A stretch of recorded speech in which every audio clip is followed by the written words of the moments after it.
This is the Global Podcast Network, where executives and professionals connect, share, and inspire.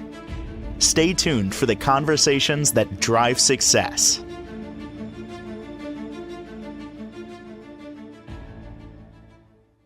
And welcome back, everyone.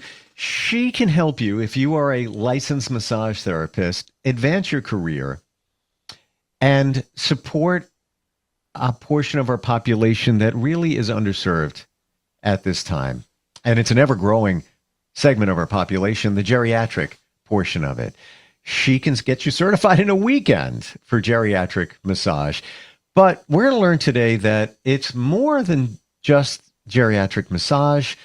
It's more about being an advocate for many of these individuals that life has changed for them, and they need somebody on their side.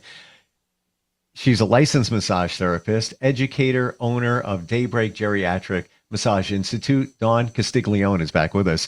How are you doing today? I'm doing just great. How are you, Steve? Very well, very well. And as we've talked, certainly, yes, it's massage.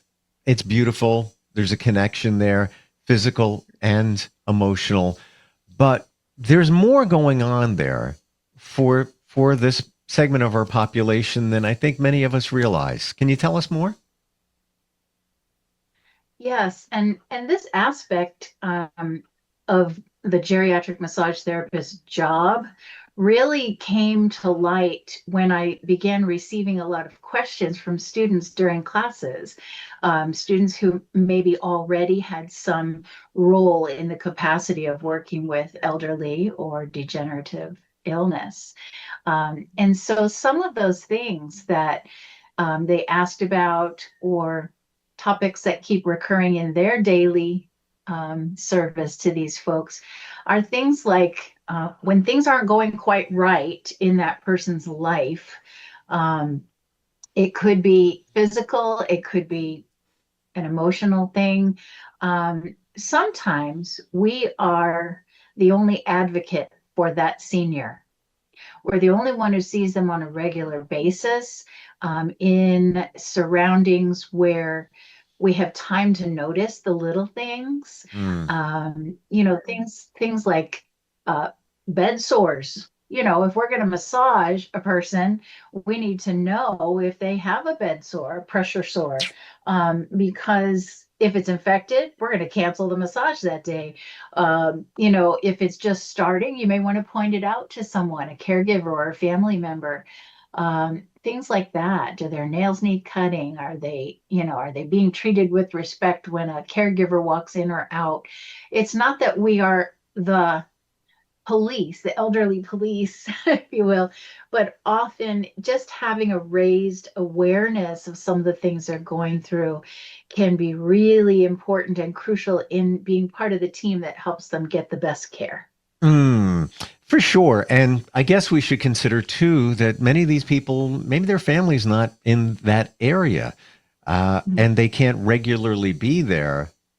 You're the eyes. You're watching things, because I'm going to just assume that, let's say they have a regular weekly session with you or, their massage therapist, that you're going to see those changes. You've made that personal connection with them, right? Yes.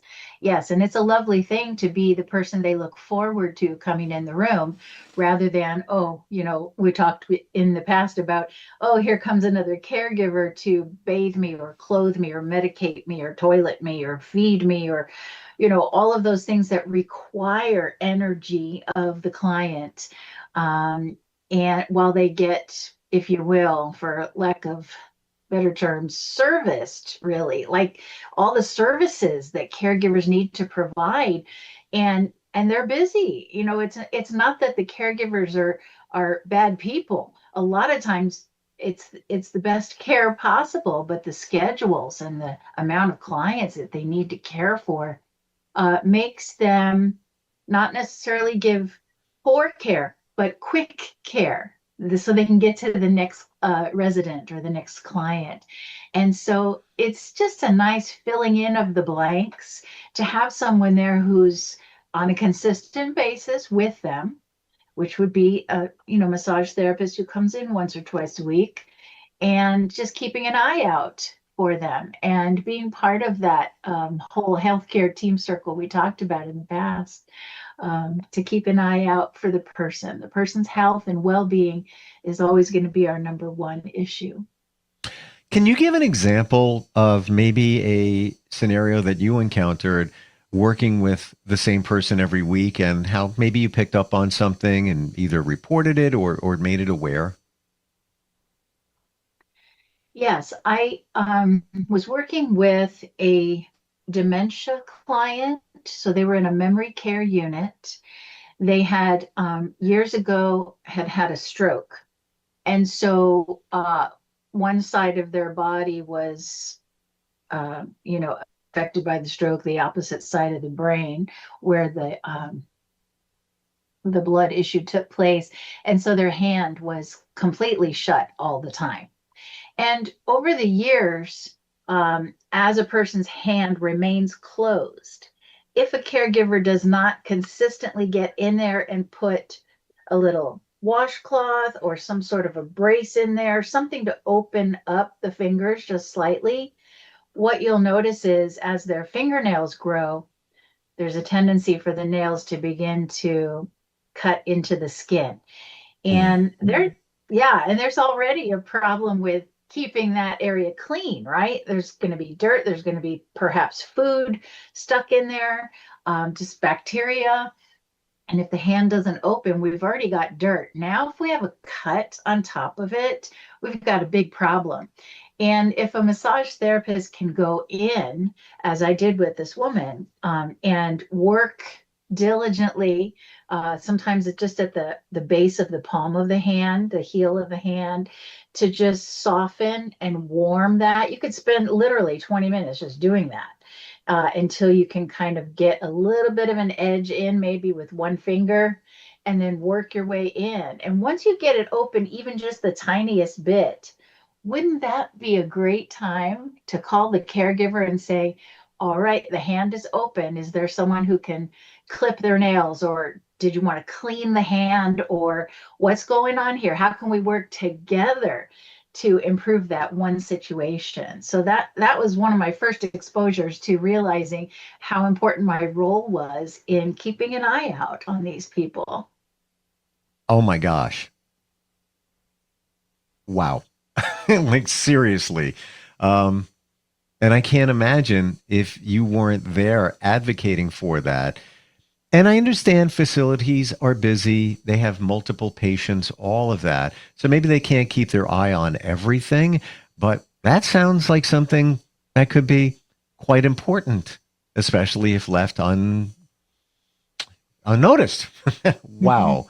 Wow. That is, my mind is blown. I never expected that. Yeah, because we're talking about possible infection. If it leads to infection, then we've got a huger problem, right? We've got something that could go systemic, something that's potentially fatal, or something that's not that bad, but just causes a person pain. And if they're in a memory care situation and they can't verbally communicate, they'll never be able to tell you how much pain they're in and that there's something going on in the palm of their hand, for example. And not being negative here, but there can be, this happens. If the care isn't the way it should be in a facility, you'll be aware of that. And, whatever needs to get done, but that's, it's a possibility. It's a possibility. Wow. There does occur elder abuse. There is that happening out there. And again, not to downplay the wonderful care of a lot of facilities who really know how to do it right. Sure. But we know there are some places out there where there is elder abuse occurring, and it's not always so easy to spot unless you're there on a regular basis. So yeah. And there's so many variables too, because everybody is different. So a facility might be fine for 10 people, but the 11th person has some challenges that needs a little bit more, but they get the same care as everybody else, and maybe it's not recognized. What else can you tell us about being an advocate for for the patients that you serve? Well, in the larger facilities, actually in the small facilities too, this is always posted.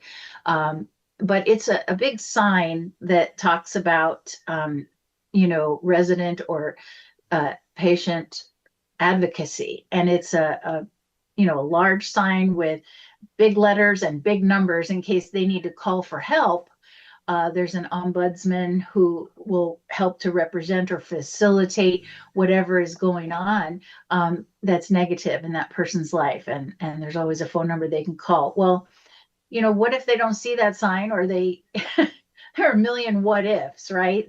Where that little piece of paper that's hanging on the wall may not come in to, advocate for them.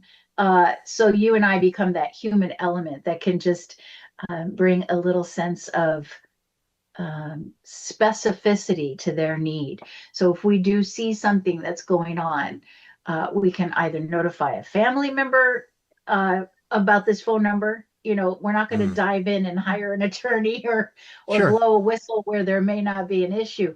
But if there is an issue and the family members come but once a month or even less, maybe, sadly, you may be the only one present there. And sometimes it's not a matter of elder abuse per se, but the neglect of care can be a form of abuse that we just don't always consider. Yeah. And I saw that a lot with feet when I first started, and toenails and foot health and foot care, and where our awareness is heightened to it as a massage therapist, because if one of the first things we check for is, are they diabetic? And if so, are the feet being cared for? So that kind of heightened my awareness to it. And then I started looking at all of my seniors' feet with a different slant when they're on the massage table. And I just felt like, wow, do they see a podiatrist? And if they do, how good of a job is the podiatrist, doing? A lot of them will come in and just go clip, clip, clip, and then next, it's a Medicare benefit. And other podiatrists really, really care and take the time to, soften the edges of the nails too.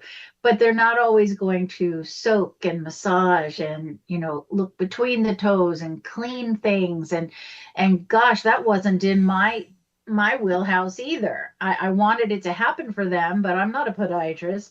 But what could I do? I was thinking, I can't legally touch their toenails with a blade or a clipper without a license. So I went back to school. Oh, wow. And I got my nail technician license just so I could handle some of this when they're in pain or they're in a situation that they just their feet shouldn't allowed to be allowed to be in. English is my first language. We know what you're saying. Wow.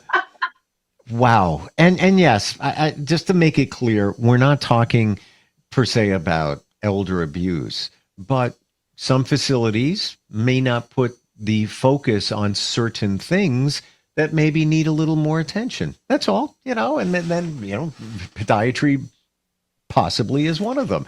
That facility may be fantastic at meal prep and activities and all of that, but you don't take care of your nails, and these are people that can't do it themselves.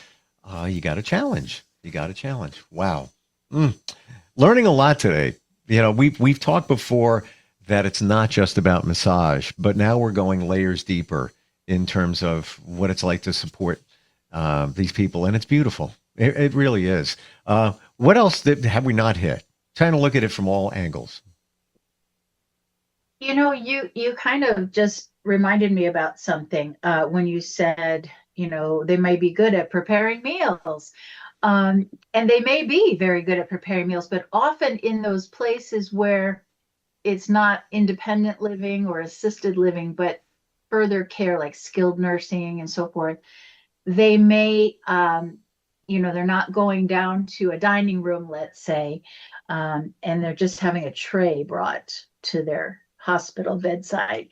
And in places like that, more like the old traditional version of what we think of convalescent homes is what we used to call them. And people would live there forever. They weren't just convalescing. They weren't just in a skilled nursing situation, but they lived there. Um, those places are geared for efficiency, cleanliness, being on time, making sure that they have a protein, a vegetable, a starch, or whatever the person needs or doesn't need on their plate. And so they're not geared toward personal habits and rhythms that the person is used to. And so everything becomes regimented. Okay, the pills come now, the bathing comes now, the meal comes now. And it's a very difficult thing for especially a person of age to get used to, but even someone who's immobile, who's not used to that.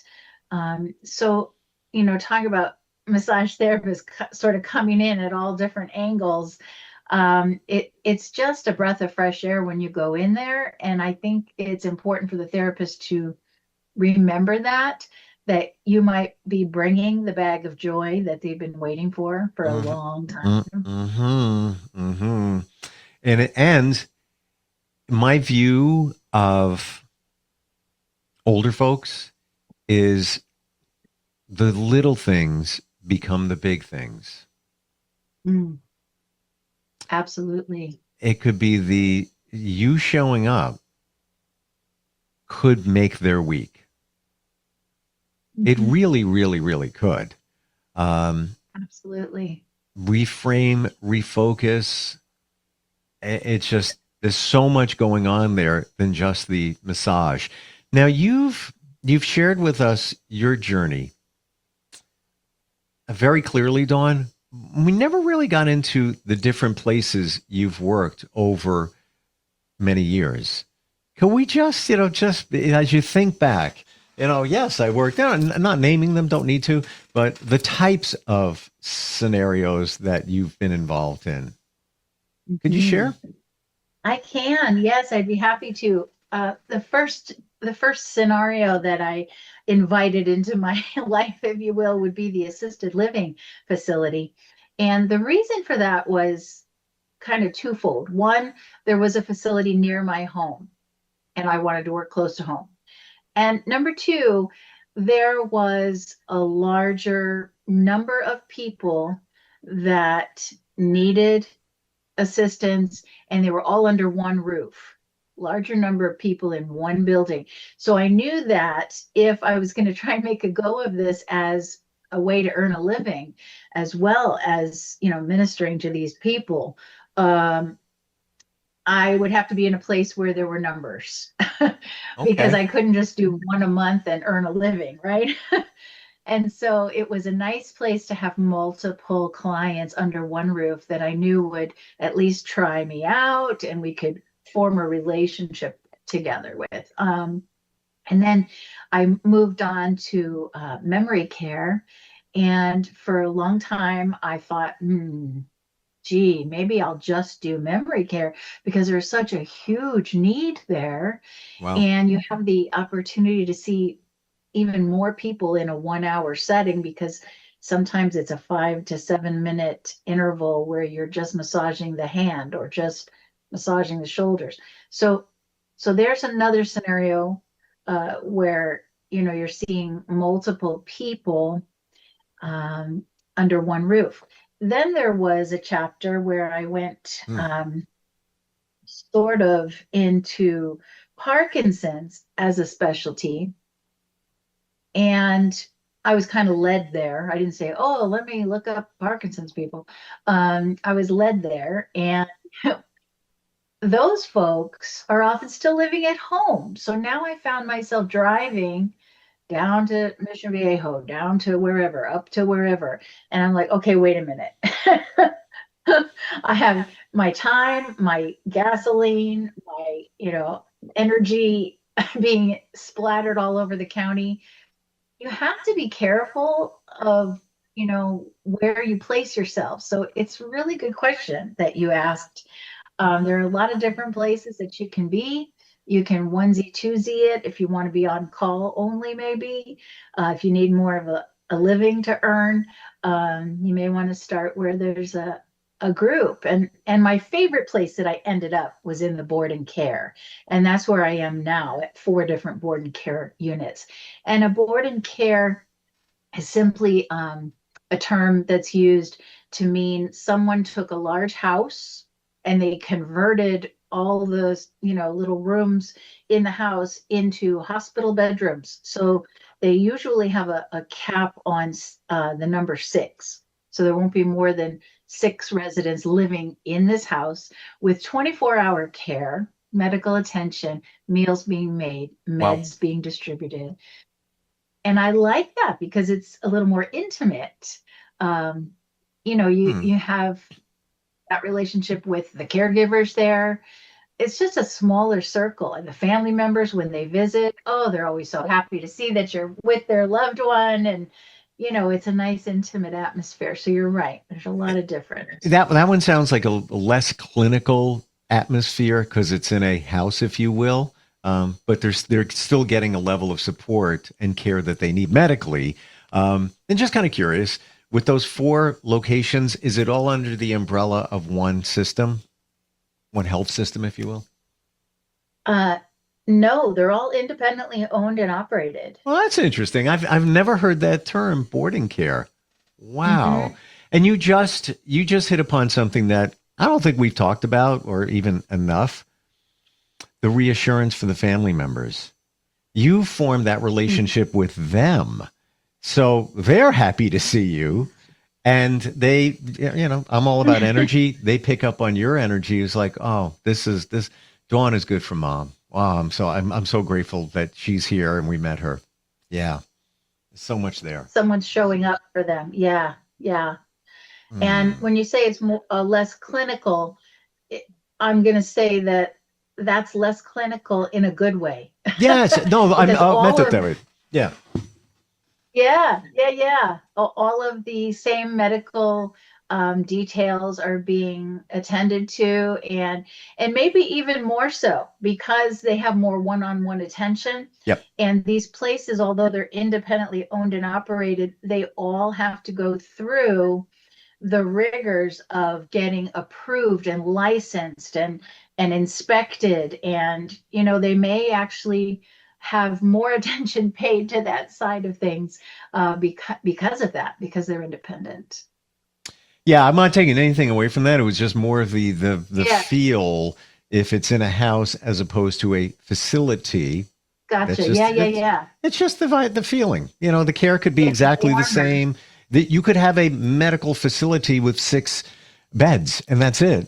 It's just a different feel to it. Wow. Yeah. We saw a lot today in I feel in this conversation a view of all different angles. And again, to become certified, if you're a licensed massage therapist, to be certified for geriatric care can be done in a weekend. Not even kidding. It's live. It's not like you're watching videos and you're bored. People are working directly with you. Dare I say it's quite affordable as well. What's the best way to start that journey, Dawn? The best way is to visit the website. All the information that you will need is there. And if it isn't, hit the contact us page and send us a quick note, and I'll be happy to get back to you ASAP. You can even register online for the classes if you already know you're feeling the draw towards this. And I'll get you hooked up. And I also wanted to mention that there are 2 organizations that I absolutely love that I either attended classes or I am a member of their organization. And the first one is ABMP, and that is the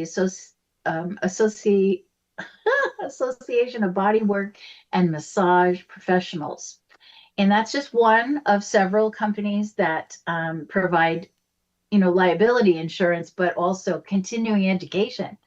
So I'm partnering with them to offer some classes, and they are doing their whole annual summit in May 12th.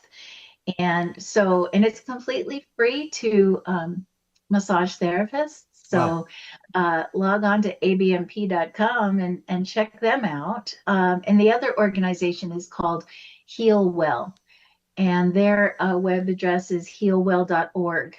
And they specialize in the care of elderly and infirmed, and they actually take folks into hospital settings and do months and months and months of one training. So they're amazing too, and they're just two places that really affected me in a positive way on my journey here. If you want to get in touch with me for our training at Daybreak, the website is daybreak-massage.com, and I would love to chat with you more. Thank you for your passion. Thank you for what you've done and what you're doing. Really appreciate it. And thank you for being here today. Looking forward next time we get together, Dawn. Thank you. Me as well. Thanks, Appreciate Steve. it. We'll be right back. You too. This is the Global Podcast Network, where executives and professionals connect, share, and inspire. Stay tuned for the conversations that drive success.